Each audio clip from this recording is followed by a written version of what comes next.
Talento Aviation.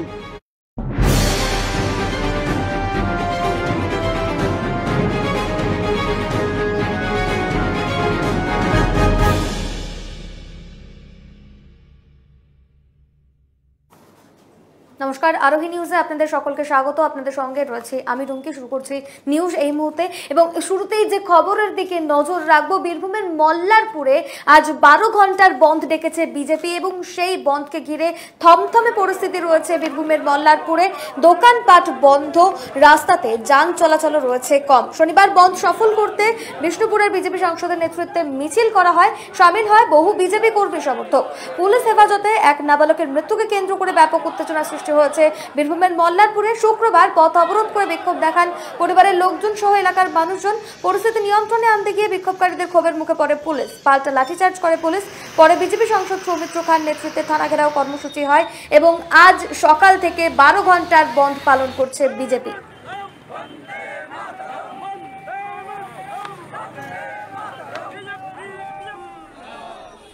নজর রাখবো পরের খবরের দিকে। দুর্গাপুর ব্যারেজের লকগেট ভেঙে বিপত্তি এবং যেরকমটা জানা গিয়েছে শনিবার ভোরবেলায় 31 নম্বর লকগেটটি ভেঙে যায় এবং তার জেরেই বিপত্তি ছড়িয়ে পড়েছে এবং যেরকমটা জানা গিয়েছে জল ঢোকার আশঙ্কা দেখা দিয়েছে পূর্ব বর্ধমানের বেশ কিছু জায়গায়।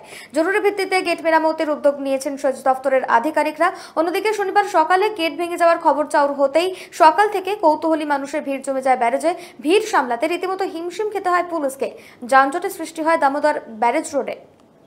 তারা প্রথম ইনফরমেশন দেন যে দুর্গাপুর ব্যারেজের 30 আর 31 নম্বর লক গেটের মাঝে একটা জায়গায় ফাটল দেখা দেয় যেখান দিয়ে জল বেরিয়ে যাচ্ছে। তো খবর পাওয়ার সাথে সাথেই SO barrage, assistant engineer irrigation, executive engineer irrigation, ইভিসি সকলকে ইনফরমেশন করা হয় এবং আমাদের দপ্তরের লোকেরা ইতিমধ্যেই যোগাযোগ রেখেছেন, সমন্বয় রক্ষা করছেন। তারা এখনই এসে পড়বেন, প্রিকশন নেওয়া হচ্ছে। যেটা রাজ্য সরকারের যে বিভিন্ন পর্যায়ের ব্যর্থতা তার একটা প্রকৃষ্ট উদাহরণ। তার কারণ এটার মেনটেনেন্স ঠিকভাবে হচ্ছে না। সেই ডক্টর বিধানচন্দ্র রায় করেছিলেন, তারপরে সমস্ত এর মেনটেনেন্সের দায়িত্ব রাজ্য সরকারের। তাই এটা রাজ্য সরকারের ব্যর্থতা। প্রাক্তন প্রধানমন্ত্রী ইন্দিরা গান্ধীর আজ 36তম প্রয়াণ দিবস। নদিয়ার শান্তিপুরে কংগ্রেসের পক্ষ থেকে শ্রদ্ধা জ্ঞাপন করা হয়। এদিন হাজির ছিলেন কংগ্রেসের বহু কর্মী সমর্থক। শনিবার সকালে প্রাক্তন প্রধানমন্ত্রী ইন্দিরা গান্ধীর মূর্তিতে মাল্যদান করে তার প্রতি শ্রদ্ধা জ্ঞাপন করেন কংগ্রেস কর্মীরা। এদিনের অনুষ্ঠানে উপস্থিত ছিলেন বহু কংগ্রেস কর্মী সমর্থক। 1948 সালের 31 অক্টোবর নিজের বাসভবনে দেহরক্ষীর গুলিতে মৃত্যু হয়েছিল প্রাক্তন প্রধানমন্ত্রীর। প্রয়াত ইন্দিরা গান্ধীর মৃত্যুবার্ষিকী 31 অক্টোবর 1947 সালে আমাদের জননেত্রী এবং প্রাক্তন প্রধানমন্ত্রী শ্রী ইন্দিরা গান্ধীকে গুলি করে হত্যা করেছিলেন। সেই গুলি করে হত্যার কারণে আজকে সেই মৃত্যুদিনটা আমরা পালন করি। প্রতি বছরই আমরা এখানে পালন করি। আজকে সেই দিনটা আজকে 31 অক্টোবর। তাই আমরা আজকে ইন্দিরা গান্ধীর স্মরণে আমরা এখানে মাল্যদানের আয়োজন করেছি। নিজেই নাকি আবিষ্কার করে ফেলেছেন করোনার প্রতিষেধক, আর সেই প্রতিষেধক খাওয়ানো হচ্ছে এলাকার 8 থেকে 80 সমস্ত বয়সী মানুষদের এবং এরকমটাই দাবি করেছেন সুন্দরবনের ওই চিকিৎসক। এই ওষুধ খেয়েই নাকি 24 ঘন্টার মধ্যে সুস্থ হয়ে যাচ্ছেন করোনা রোগী, এমনই দাবি সুন্দরবনের চিকিৎসক শহীদ আলী মোল্লার। দীর্ঘ কয়েক বছর ধরে সুন্দরবনের বাসন্তী থানার কলতলা মোড় এলাকায় একটি ছোট্ট চিকিৎসালয় করে সাধারণ মানুষদের চিকিৎসা করছেন তিনি, যেখানে করোনা ওষুধ দেওয়ার নামে অপপ্রচার করে মোটা টাকার মুনাফা লুটছে ওই চিকিৎসক। সরকারকে বুড়ো আঙ্গুল দেখিয়ে প্রশাসনের নাকের ডগায় রমরমিয়ে ব্যবসা চালাচ্ছেন তিনি। দেখুন, কোভিড একটা ভাইরাস ঘটিত রোগ।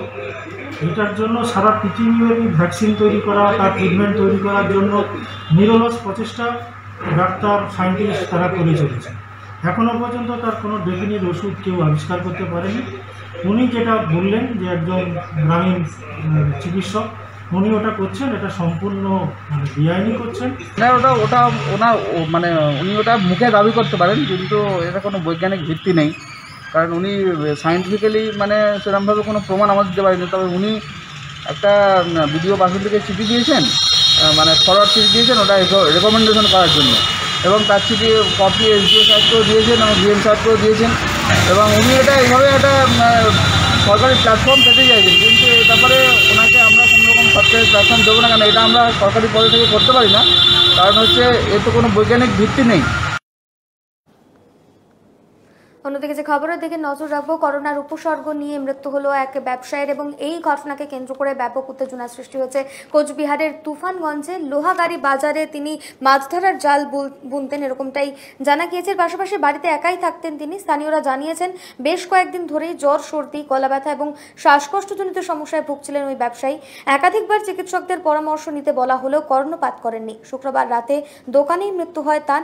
তুফানগঞ্জ থানার পুলিশ দেহ উদ্ধার করে নিয়ে যায়। ঘটনার জেরে সংক্রমণ ছড়ানোর আশঙ্কা স্থানীয়দের। ব্যবসায়ীর দোকান সহ গোটা বাজার স্যানিটাইজ করার দাবি তুলেছেন স্থানীয়রা। আপাতত এই পর্যন্তই। অন্যান্য সব খবরের জন্য নজর রাখুন আরোহী নিউজে।